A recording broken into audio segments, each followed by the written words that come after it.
बेड़ा पार। तय करबो दाई हमर बेड़ा पार।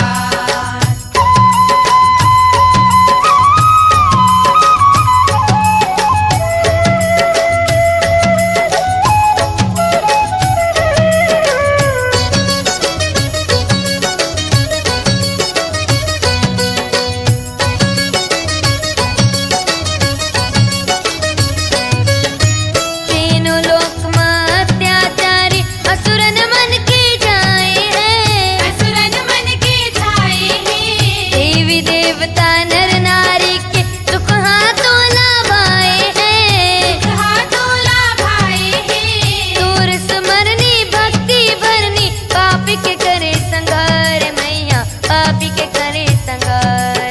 तय करबो दाई हमर बेड़ा पार। तय करबो दाई हमर बेड़ा पार।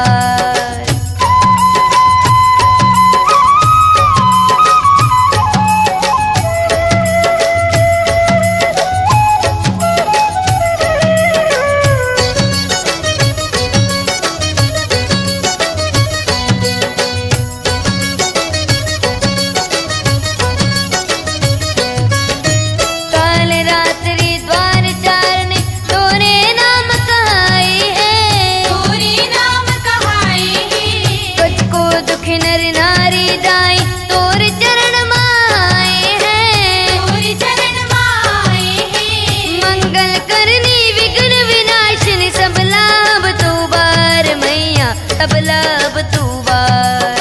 तय करबो दाई हमर बेड़ा पार। तय करबो दाई हमर बेड़ा पार। जय भवानी माता रानी सुन ले हमर पुकार मैया सुन ले हमर पुकार। तय करबो दाई हमर बेड़ा पार।